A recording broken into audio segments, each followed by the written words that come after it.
So, hello everyone. Today we have Prathamesh Munde with us. He recently cleared CDS1 2024 examination and secure All India rank 151.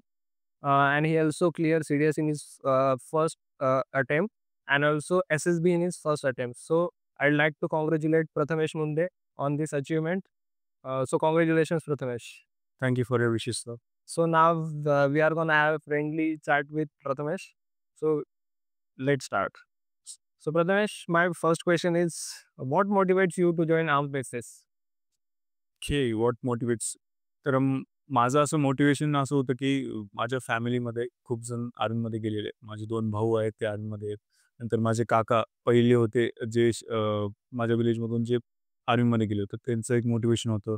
तर माझं एक लहानपणापासून एक fascination होतं आर्मीबद्दल. त्याच्यामुळे मला एक मोटिवेशन भेटलं होतं, की आर्मीमध्ये जायचं आणि मला हे पहिल्यापासून माहीत होतं, की बाकीचे कॉर्पोरेट जॉब्स बघायचो, की that are 9 to 5 jobs. Sitting jobs आहेत ते. नो वर्क आहे, काहीच नाही आहे. वर्क लाईफ बॅलन्स नाही आहे. पण मग ते एक बघून वाटलं, की नाही माझं 9 to 5 जॉबचा काही विचार नाही. I am not made for that. So एक ते होतं, की I like to go for my take my chances in army and that's it. I took my chance in army. Okay. So Prathamesh तू फर्स्ट डिफेन्स एक्झाम कोणत्या स्टँडर्डमध्ये असताना दिली आणि तिचे काय रिझल्ट्स वगैरे होते? आता मी माझी पहिली डिफेन्स एक्झामिनेशन ती म्हणता येईल SPI सर्व्हिस प्रिपेरेटरी इन्स्टिट्यूटसाठी मी ट्राय केलं होतं, जे एक महाराष्ट्र गव्हर्नमेंटची एनटीटी आहे. तर पण त्याच्यामध्ये माझं काही झालं नव्हतं. माझी एक्झामच क्लिअर झाली होती. तर मग त्याच्यात 10वी नंतर काही झालं नव्हतं. मग 11th-12thमध्ये मग 12th स्टँडर्डमध्ये NDA देण्याचा प्रयत्न केला. तिथं 4 अटेम्प्ट्स होते माझे. पण कोविड-19मुळे मला ते पण नाही देता आलं. त्याच्यामुळे मला 2च अटेम्प्ट भेटले आणि पहिला अटेम्प्ट तर ह्याच्यातच लागलं की काय असतं एक्झामिनेशन समजून घेण्यातच वेळ गेला माझा. तर सेकंड अटेम्प्टमध्ये पण मी ट्राय केलं, पण नाही झालं मॅथ्समुळं. मॅथ्स थोडंफार वीक होतं माझं त्याच्यामुळे ते नाही झालं. त्याच्यानंतर मग NDA नाही झालं तर मग पुढचं मी काय प्रोसेस म्हणून तर अ, थोडाफार विचार केल्यानंतर माझे पुढचे ऑप्शन्स होते की ग्रॅज्युएशन नंतरचे एक एक्झाम्स असतात CDSE म्हणून. ते देण्याचा माझा प्रयत्न चालू केला. मग त्याच्यात थ्रू मग फर्स्ट अटेम्प्टच झालं. असं SPI आणि NDA ते पण दिलेले आहेत बाकीचे एक्झाम्स. अच्छा, अच्छा. So, apart from this early failures, you cleared CDS1 2024, CDS2 2024, again FCAT1 2025, and also SSCGD and other forest department exams. So, what keeps you motivated to clear these exams? आता NDA नंतर थोडंफार होतो, म्हणजे निराश तर होतो, कोणी पण होतं. NDA एक्झाम मी क्लिअर झालं नाही. थोडंफार वाटलं, पण नंतर मग BScमध्ये ॲडमिशन घेतल्यानंतर मग 2-3 वर्षाचा कालावधी होता मला एक्झामिनेशन देण्याचा. थर्ड इयरचे ह्याच्यामध्ये मला देता येत होते एक्झामिनेशन्स. पण ते झालं, पण मग आता 2 वर्ष करायचं काय? त्या करिक्युलर ॲक्टिव्हिटीजमध्ये पार्ट घेणं चालू केलं. तर माझं NCC होतं, ए सर्टिफिकेट होतं माझ्याकडं. बी सर्टिफिकेटसाठी ट्राय केलं, ते पण घेतलं मी. नंतर मग एक्झामिनेशन्स पप्पाने म्हणले, की एक्झामिनेशन्स देत राहा, GD देत जा, कोणते पण फॉरेस्ट डिपार्टमेंटचे एक्झाम्स असतात ते देत जा. कारण का एक माझं पण म्हणणं होतं, की तुम्ही एक्झाम्स देत राहिले, कोणते पण असो तुमचे, तुमची जी एक्झामची भीती असते, फिअर ऑफ एक्झामिनेशन्स, ते निघून जातं आणि मग तुमचा एक कॉन्फिडन्स बूस्ट पण होतो. झालं क्लिअर ठीक आहे, नाही झालं तरी पण एक तुम्हाला एक एक हुकच भेटून जातं, की काय करायचं, एक्झामिनेशन्स अप्रोच कसं करायचं. मग ते पण असतं. पण मग तसं भेटलं, की काय असं फोकस तर माझा डिफेन्स एक्झामिनेशनच होता आणि ह्या एक्झाम साइड बाय साइड पण देत होतो. असं. So, you mentioned extracurricular activities हां. and you are also NCC cadet. Yes. So, what is the role of NCC in your life as well as in armed forces? I will say a big role in my life of NCC because NCC is what motivated me, firstly motivated me to join army and armed forces in general. And it's a big role for that. मग 8th, 9th, 10thमध्ये मी NCC घेतली होती. त्याच्यानंतर मग 11th, 12th मी बी सर्टिफिकेटसाठी try केलं होतं. त्याच्यात पण झालं होतं. मग त्या NCCने मला एक डोअर दिलंय, की त्याच्या थ्रू मला बघता येईल, की आर्मी काय आहे? It give me a glimpse of what an army life could be. त्याच्या थ्रू मला एक कळालं, की भाई आर्मीसाठी मी बनलोय. I have my some kind of qualities, की मी जाऊ शकतो आर्मीमध्ये. अडॅप्टिबिलिटी होती. I am a social person मला आवडायचं ते. तसं मला कळालं, की आय हॅव बीन मी. तर ते त्याच्यामुळे कळलं, की आर्मीसाठी होऊ शकतं. मी ट्राय केलं मग आर्मीसाठी मग here I am. Yes. So, my next question is that तू एकानंतर एक खूप सारे एक्झाम्स क्लिअर केल्या आणि जर आपण बघितलं तर भरपूर सारे असे ॲस्पिरंट्स आहे. SSB तर दूरची गोष्ट आहे, पण रिटन एक्झामिनेशन्समध्ये ते फेल होतं आणि तू ॲट अ टाईम 2-3 एक्झाम्स सोबत क्लिअर केल्या. सो तुझ्या डेली रुटीनमध्ये तू अशा काय गोष्टी करत होता, ज्या तुला हेल्प झाल्या या रिटन एक्झामिनेशन्स क्लिअर करण्यामध्ये? आता मी पहिले सांगायचं झालं तर माझं एन-डी-ए फेलियर झालं होतं. त्याच्यातून मला आता बघायचं म्हणजे ॲनलाईज परफॉर्मेशन्स कुणाल सरनं जर सांगितलं माझे सर कुणाल सर डिफेन्स सिम्प्लिफायडचे.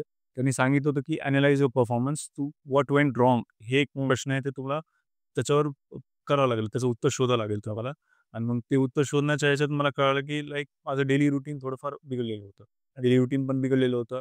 मी पहिलंच जे असायचं माझ्या मनात जे यायचं एन-डी-एमध्ये मला इंग्लिश आवडायचं, जी-एस आवडायचं, गॅट आवडायचं. मॅथ्सवर बिलकुल फोकस नाही करायचो. मग ते एक वाटायचं की यार तसं नाही जमणार. आपल्याला स्ट्राँग सब्जेक्ट्स तर आपल्याला स्ट्राँग ठेवायचेच आहेत, पण आपल्याला वीक सब्जेक्ट्स पण आपले स्ट्राँग बनवायचे आहेत. त्याच्यावर वर्क ऑन केलं. मग बी-एस-सीमध्ये मॅथेमॅटिक्स पण घेतलं होतं बी-एस-सीमध्ये. त्याच्या थ्रू मॅथ्सचं पण होतंच आणि हे पण चालू केलं. मॅथ्स प्रॅक्टिस पण रेग्युलरली बेसिसवर चालू केली. तर इंग्लिशसोबत माझं एक हे याचं कनेक्शन राहून मी बुक्स पण वाचायचो, एक्स्ट्रा बुक्स पण वाचायचो. त्याच्या थ्रू पण मला एक इंग्लिश भेटलं. मग जी-एस म्हणून अ, बाकी तर चालू होतं. जी-एसमध्ये मला खूप चांगला इंटरेस्ट होता त्याच्यामुळे. डेली रुटीन म्हणलं तर मी एक नवीन सी-डी-एससाठी चालू केलं होतं, की मी डेली टार्गेट्स ठेवायचो. म्हणजे टार्गेट बुक असायची, डायरी असायची. त्याच्यामध्ये रोजचे टार्गेट्स असायचे. ते टार्गेट्स लिहून काढायचो. स्टार्टिंगला एखादा महिना मला थोडाफार अवघड झाला, की टार्गेट्स मिस झाले. मला टार्गेट्स जमले नाही करायला अचीव्ह.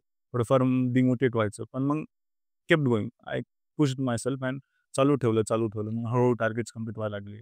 मग थोडंफार ते जे टार्गेट्स लिहिलेले असतात कंप्लीट केल्यानंतर ते जे भेटतं, जे सुकून भेटतं, की असं कट करायला. त्याच्यात मला थोडंफार एक मजा यायला लागली, की भाई हो रहा है, कंप्लीट हो रहा है. मग त्याच्या थ्रू मला कन्सिस्टन्सी भेटली.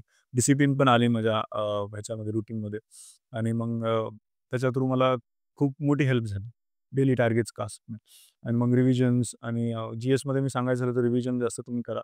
इंग्लिशमध्ये तुम्ही बुक्स वाचा, व्होकॅब्युलरी बुक्स वाचा.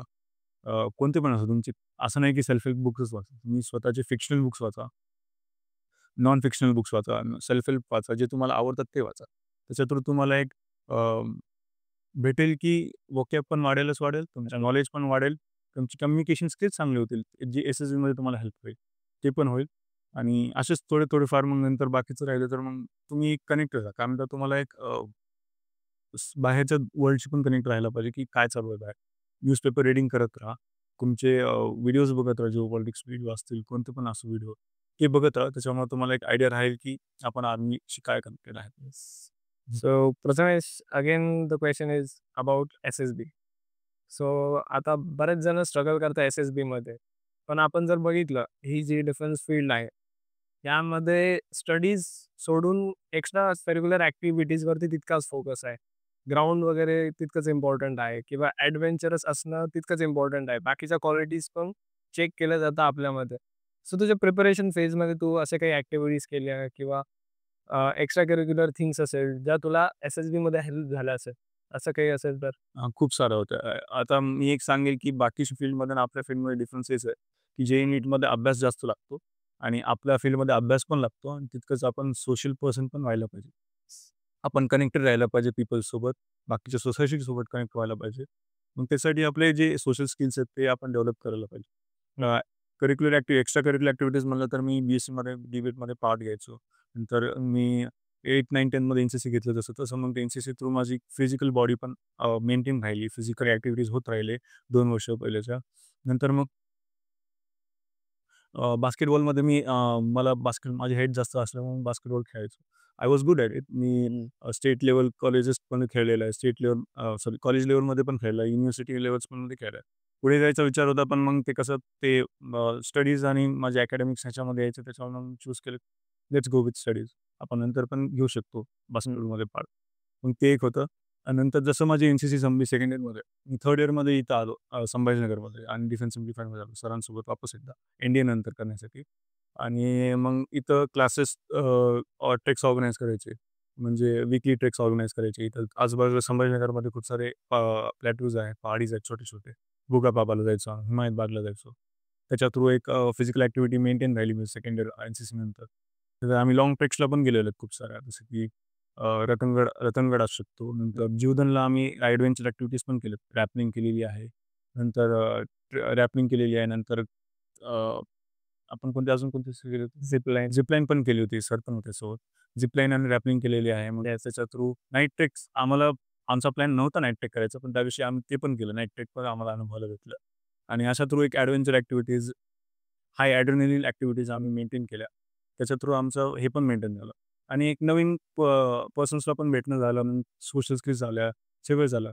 तर मग असं म्हणू शकतो, की आपण त्याच्यावर पण तितकंच फोकस करायला पाहिजे, जितकं आपण अभ्यासावर फोकस करतो. अभ्यास पण महत्त्वाचा आहे, ह्या ॲक्टिव्हिटीज पण तितक्याच महत्त्वाच्या आहेत. Okay, Prathamesh. So my question is that हं. you got recommended on 11th of October, yes. which is also your birth date. So what is the thought process behind that? Because it may be a bad date. So why 11th of October? तर मला dates आले होते. मी एप्रिलचा attempt clear केला होता. पण मला वाटलं एकाच महिन्यातच येईल एस-एस-बी. तर मी त्यासाठी प्रिपरेशन चालू केले. पण एस-एस-बीचे डेट्स लांब राहिले. तर डेट्स त्याच्यापैकी एक डेट होती 7th October to 11th October. ते माझ्या शेड्यूलमध्ये बसत पण होते, कारण का मला 1 महिन्याचा प्रिपरेशन टाईम पण भेटत होता. आणि माझा एक माइंडसेट फर्स्ट होता, की 11th ऑक्टोबर वाढदिवस आहे. तर खूप चांगला दिवस जाईल, राईट. नाहीतर एक लर्निंग डे राहील माझ्यासाठी, की माझ्या अॅनलायझिंग करायला भेटेल, की व्हॉट वेंट रॉंग. जसं सर म्हणतात पुन्हा असं, व्हॉट वेंट रॉंग. तर मग ते एकतर खूप चांगला दिवस राहील, नाहीतर मग खराब दिवस जाईल. खराब इन द सेन्स, की दोन्ही केसेसमध्ये विन-विन सिच्युएशन आहे. एक तर चांगला म्हणजे रिकमेंड होईल, नाहीतर मग काहीतरी शिकायला भेटेल नवीन, काहीतरी जॉब लागेल. माझा प्लॅन तेच होता. आपण समजा नाही रिकमेंड झालो नसतो. माझा प्लॅन होता काशी विश्वनाथ करायचं आणि प्रयागराजला तर होतो. तिथं गंगा स्नान करायचं आणि वापस येऊन जायचं. शिकणं पण होईल तितकं स्पिरिच्युअली पण होऊन जाईल. असा प्लॅन होता, पण नाही आता रिकमेंड झालो. That was a good thing and it was the most wonderful gift I have ever got. तो एक माइंडसेट होता, की लर्निंग होईल काही ना काही. तसं एक माइंडसेट होता. आणि जर बघितलं तुझे पॅरेंट्स दोघं पण टीचर्स आहे आणि मी खूप जणांकडून असं ऐकतं, की माझ्या फॅमिलीमध्ये कोणी आर्मी बॅकग्राऊंडचं नाही. सो असं बॅकग्राऊंड असणं किंवा एखादा फार्मर बॅकग्राऊंडचा मुलगा आहे. बॅकग्राऊंडचा इतका इम्पॅक्ट असतो का डिफेन्समध्ये जर तुम्हाला एंटर करायचं आहे तर? नाही, हे मीच म्हणू शकतो मी. बॅकग्राऊंडचा इम्पॅक्ट तितका नसतो. तुमच्या सराउंडिंग्सचा इम्पॅक्ट असू शकतो थोडंफार म्हणू शकतो मी. सराउंडिंग्स तुमचे काय आहेत ते मॅटर करतं मी म्हणू शकतो. पण background is not at all important. मी सांगतो स्वतःची, तर माझी मम्मी 8वी 9वी 10वी ला संस्कृत शिकवते. पप्पा 11वी 12वी बायोलॉजी शिकवते. दोघांचं पण सिव्हिल बॅकग्राऊंड आहे, नो डिफेन्स बॅकग्राऊंड. माझे काका होते आर्मीमध्ये, पण ते पण ऑफिसर नव्हते. अदर रँक्समध्ये होते. जे-सी-ओ म्हणून ते रिटायर झालेले. आणि माझे दोन्ही पण भाऊ, काकाचे मुलं, जे दोन्ही पण आर्मीमध्ये आहेत. ते पण ओ-आर आहेत, अदर रँक्स आहेत. जे-सी-ओ म्हणजे ते पण जी जनरल ड्युटी करतात. त्यांचं पण काहीच म्हणजे असा ऑफिसरशी काही रिलेटेड नाही. ते पण ॲज अ जॉब म्हणून आर्मीमध्ये गेले होते पॅशन आमच्यासाठी हे नव्हते म्हणून. पण तुम्हाला बॅकग्राऊंडच्या पेक्षा जास्त सराउंडिंग्स असणं महत्त्वाचं मला वाटतं. कारण का ते तुम्हाला एक माहोल देतं, एन्व्हायर्नमेंट देतं, की डिफेन्स असणं गरजेचं आहे. अँड पॅशन असल्यावर मला नाही वाटत बॅकग्राऊंड मॅटर करतं. कारण का मी माझ्यासोबत एस-एस-बीमध्ये पण पोरं बघितलेली आहेत, की 50% to 60% पोरं कमीत कमी जे असतात ते सिव्हिलियन असतात. राईट. त्यांचं बॅकग्राऊंड मॅटरच करत नाही. माझ्यासोबत आम्ही तिघंजण रिकमेंड झालो. त्याच्यापैकी आम्ही तिघापैकी कुणाचेच वडील ऑफिसर नव्हते. हां, पण दोघांचे आर्मीमध्ये होते, पण जनरल ड्युटीलाच ॲज अ रँक्स होते. तर त्याच्यामुळे मला नाही वाटत बॅकग्राऊंड मॅटर करतं. तर ते एक मत असू शकतं म्हणू शकतो. ओके. सो प्रथमेश, तू फर्स्ट एस-एस-बीमध्ये रिकमेंड झाला हं. आणि आता असे पण काही ॲस्पिरंट्स आहेत जे 18-20 ते पर्यंत जातात. पण तरी त्यांना ते सक्सेस भेटत नाही. तर तुला असा काय हॅक किंवा काय ट्रिक्स भेटल्या जे तू फर्स्ट एस-एस-बी अटेम्प्ट क्लिअर केलंय? आणि हॅक आणि टिक्स नाही म्हणता येणार मी. मी तर म्हणेल माझा एक इन्सिडेंट होता, की निकिता मॅम होत्या. निकिता मॅम तुम्हाला पण माहीत आहेत. मॅम एस-एस-सी टेकसाठी रिकमेंड झाल्या होत्या. त्यांच्या लास्ट सेकंड अटेम्प्टमध्ये. मेरिट आउट झाल्या अनफॉर्च्युनेटली. तर त्यांचं एक वाक्य होतं, की "if you want to be an officer, you should behave like an officer." Right. तर ते मी एक फॉलो करत आलोय. लाइक आपले जे OLQs आहेत, तुम्ही फक्त तिथं जाऊन दाखवायचं असं नसतं. तुम्हाला डेली लाईफमध्ये इन्कल्केट करा त्याला. तुमची जी क्वालिटीज आहेत ते इन्कल्केट करा. आणि मी म्हणेल की एस-एस-बीसाठी प्रिपरेशन आपण स्टार्टिंगपासून जेव्हा प्रिपरेशन फेजमध्ये असतो रिटर्नच्या, तेव्हापासूनच चालू केलं किंवा इन्कल्केट करायला चालू केलं, तर ते महत्त्वाचं होतं. आम्ही क्लास एक त्याच्यापेक्षा मोठं एक्झाम्पल देऊ शकतो. क्लासमध्ये सर आम्हाला रेग्युलरली लेक्चर्स घ्यायला लावायचे आणि ते पण आम्ही करायचो. अच्छा. महत्त्वाच्या भागानुसार. आणि मला जास्त असे जी-एसमध्ये इंटरेस्ट म्हणजे इंग्लिश यायचं, पण इंग्लिशसोबत चांगलं शिकवायचं त्याच्यापेक्षा नाही तर चांगलं शिकवणार. बाकी जी-एस तुम्ही पण घ्यायचे आणि बाकी टीचर्स पण नाही. तर मला एक जिओ पॉलिटिक्समध्ये खूप इंटरेस्ट यायचा. वर्ल्डमध्ये काय चालू आहे, काय नाही. तर ते एक भाग आहे जे डिफेन्समध्ये कोणी खूप क्वचितच शिकवतात, ते बी ऑफलाईन माध्यममध्ये.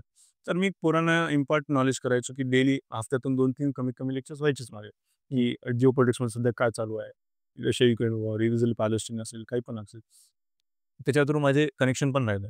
काय क्लास घेण्यामुळे मला पोरांची बिल्डअप पण झालं, पोरांशी कनेक्शन पण झालं. माझी स्वतःची नॉलेज पण अ, वाढली, बेस वाढून झाला. कारण काही क्लास प्रिपेअर करण्यासाठी स्वतः पण प्रिपेअर करावं लागतं आपल्याला. हो. नंतर कॉन्फिडन्स वाचला, बूस्ट झाली, कम्युनिकेशन स्किल्स आपले चांगले झाले. हे एक एक्झाम्पल आहे, की तुम्ही हर एक गोष्टी थ्रू इन्कल्केट करू शकता. OLQs तुम्ही तिथं जाऊन दाखवायचे नसतात. तुम्ही स्वतःच्या लाईफमध्ये इन्कल्केट केल्यावर ते आपल्या बाहेर दिसून येतात त्यांना. राइट. मी असं मानतो, की आम्हाला माझे senior Ladake sir, he is in serving officer. तर त्यांनी सांगितलं, की तुम्हाला गेल्या-गेल्या दाखवायला चालू नाही करायचं. तुम्ही स्वतःच्या लाईफमध्ये असल्यावर त्यांना दिसून येतं आणि ते बसलेच ह्याच्यासाठी आहेत, की रिकमेंड करा ना पोरांना. ते त्याच्यासाठी बसलेत. त्यांना बाहेर काढायची काही इच्छा नाही. ते दिसल्यावर ते का नाही घेणार? तर तसं म्हणू शकतो असं, की अ, पहिल्यापासून इन्कल्केट करा OLQs तुमचे काही जे काही आहेत, इन्व्हाईट करा. That would be beneficial for your life also. तुमच्या डेली लाईफमध्ये पण एकदम चांगलं रुटीन होऊन जाईल. काही पण असेल, करेज असेल, कन्सिस्टन्सी, डिसिप्लिन असेल, खूप चांगली डेली लाईफ होऊन जाईल आणि एस-एस-बीमध्ये तर हेल्प होईलच. त्याची गॅरंटीच आहे. ते एक म्हणू शकतो. आपण जर बघितलं तर आपण जेव्हा प्रिपरेशन्समध्ये असतो, मोस्टली भरपूर सारे ॲस्पिरंट्स असे असतात, की ते खूप डिप्रेस्ड होऊन जातात किंवा मेंटल हेल्थ इश्यूज फेस करतात. सो तुला कधी असं जाणवलं का, की तू मेंटली वीक होतोय किंवा त्यामध्ये तुझे फ्रेंड्स वगैरे तुझ्यासोबत जे असतील, त्यांचा काय रोल होता तुझ्या प्रिपरेशनमध्ये? आता तसं सांगायचं झालं तर मग आता मी पहिलं स्टार्टिंगमध्ये फेल्युअर्स तर अटेम्प्ट केलं होतं. एस-पी-आय झालं हं. नव्हतं. I was little bit down. नंतर एन-डी-ए पण झालं होतं. I was good. डाऊन होतो मी. नंतर मी सरांना बोललो. कुणाल सरशी कॉन्टॅक्ट होताच माझा. नंतर कुणाल सरशी रेग्युलर बेसवर माझं महिन्यातून 2-3दा कॉल व्हायचेच. सरांना बोलायचंच माझं काय चालू आहे हो. ऑफिसमध्ये. त्याच्या थ्रू मग सरांना पण कळायचं की काय चालू आहे. काही प्रॉब्लेम्स असतील तर ते पण सांगायचे सर. मला सोल्युशन्स द्यायचे. काय चालू आहे, कसं करायचं, कंटिन्यू कसं ठेवायचं. तर ते पण होतं मग. मग नंतर मी 2 इयर्स झाल्यानंतर 2 वर्ष झाल्यानंतर मी इकडे आलो. इकडे शिफ्ट झालो संभाजीनगरला. पर्मनंटलीच. मी तर राहायला चालू झालो, इथं झालं मग. नंतर इथं माहोल भेटला, एन्व्हायर्नमेंट भेटलं, की तुमचं मी जसं म्हणलं एन्व्हायर्नमेंट मॅटर्स. कारण का तुमचं जे मेंटल हेल्थ असेल, ऑब्व्हियसली सगळे दिवस सारखे नसतात. काही-काही दिवशी माझे टार्गेट कंप्लीट व्हायचे, काही दिवशी व्हायचे नाही. मग त्या ज्या दिवशी व्हायचे नाही, मी त्या दिवशी न डिप्रेस राहता I would look forward for the next day. कारण का ह्याच्यापेक्षा बेटर आपल्याला पुढचं करायचं. राइट. ते एक नेव्ही सीलचं असतं, की the easy day, the only easy day was yesterday असं एक असतं, की हं. तुम्हाला you should be better than yesterday असं माझं म्हणणं आहे, की काल खराब गेलं तर काय झालं, आज तर चांगलं करू शकतो. आणि फ्रेंड्स अँड सीनियर्स मॅटर करतात. कारण का तुम्हाला जितके बाजूचे खुश ठेवू शकतात. आम्ही मग जसं डिस्कशन्स करायचो, जी-डी करायचो, कोणता पण टॉपिक असो, अभ्यासावर पण करायचो, बाकीचे टॉपिक्स पण करायचो. त्याच्या थ्रू आमचं एक थेरपी सेशनच म्हणू शकतो आमचं व्हायचं. नंतर आम्ही बाहेर पण जायचो रेग्युलर बेसिसवर. माझं एक होतं, की फ्रायडे पण अभ्यास करायचा मंडे टू फ्रायडे. सॅटर्डेला पण चांगलाच अभ्यास करायचा, सॅटर्डेला रिव्हिजन करायचं. संडेला ब्रेक घ्यायचा. संडेला आय वुड मी सीरीज मला मूव्ही सीरीज बघायला आवडतात. मूव्ही सीरीज बघायचो, गेम्स कधी-कधी खेळायचो, ज्युनियरसोबत खेळायचो, सीनियरसोबत खेळायचो. मोबाईल गेम्स का असत नाहीत, क्रिकेट का असत नाही, बॅडमिंटन का असत नाही. ते पण खेळायचो, पण I would spend time with them. त्याच्यामुळं मग तुमचं एक माइंड सेटल डाउन राहतं, की भाई हां, करतोय. He is activated somewhere. हे खाली माइंड ठेवायचंच नाही तुम्ही. You should be always active असायला पाहिजे असं म्हणणं. तर भरपूर काही टॉपिक्स आपण कव्हर केले. पण शेवटी एक जर जे रिसेंटली जे ॲस्पिरंट्स आहेत आणि प्रिपरेशन फेजमध्ये आहे, रिटर्न असेल किंवा एस-एस-बी, जर त्यांना तुला काही ॲडवाईस द्यायची असेल, तर तू काय सजेशन्स देशील त्यांना? सजेशन्स म्हणण्यापेक्षा आता माझं तर फर्स्ट अटेम्प्ट होतं. त्याच्यामुळं खूप काही क्वालिटीज आहेत जे झालेत, खूप काही खराब पण झालेले आहे. एस-एसमध्ये माझं पूर्ण स्मूथली एस-एस-बी गेली नाही असं नाही. सगळे एस-एसमध्ये पण काही वेगवेगळे आलेले आहेत मला एक्सपिरियन्सेस. पण मग मी असं सांगेल, की एका इन्सिडेंटमुळे तुम्ही पूर्ण ह्याला नाही जज होऊ शकत. राइट. मी जसं म्हणलं, की तुमचा काल खराब गेला असेल दिवस, तर पुढच्या दिवशीला you should look forward to that. की एक पॉझिटिव्ह ॲटिट्यूड मेंटेन करा, माइंडसेट डेव्हलप करा आणि OLQs तुमचे जे काही असतील, आपलं बघत राहा. You should think of the ways that you can inculcate the OLQ in your daily life. ते तुम्हाला वेज शोधावे लागतील स्वतः. And it is a hard part, but I think it will be worth it. जेव्हा तुम्ही तिथं पोहोचताल, जेव्हा तुम्ही कमिशन होताल, when you will see the face of your mother and father, पॅरेंट्सचे फेस होताल, when it will be the worth it. Hard work तुमचं वर्थ इट असेल. म्हणेल पाथ खराब आहे, थोडंफार हार्ड आहे, पण it will be worth it I think. So don't give up and don't quit असं मेरा आहे. So thank you Prathamesh for your valuable time. Yes. आणि जेव्हा तू फर्स्ट टाईम संभाजीनगरला आला आणि आज तू ॲज अ लेफ्टनंट म्हणून तू जेव्हा जॉइन करशील, सो ते चेंजेस आम्ही पण तुझ्यामध्ये बघितले आहे आणि त्या क्वालिटीज पण ॲज अ तू पर्सन जे इव्हॉल्व झालंय, सो ते सगळे चेंजेस आम्ही ॲज अ तुझे सीनियर्स म्हणून बघितले. So we are proud of that thing. So congrats and all the best for your future. Thank thank you. Okay sir.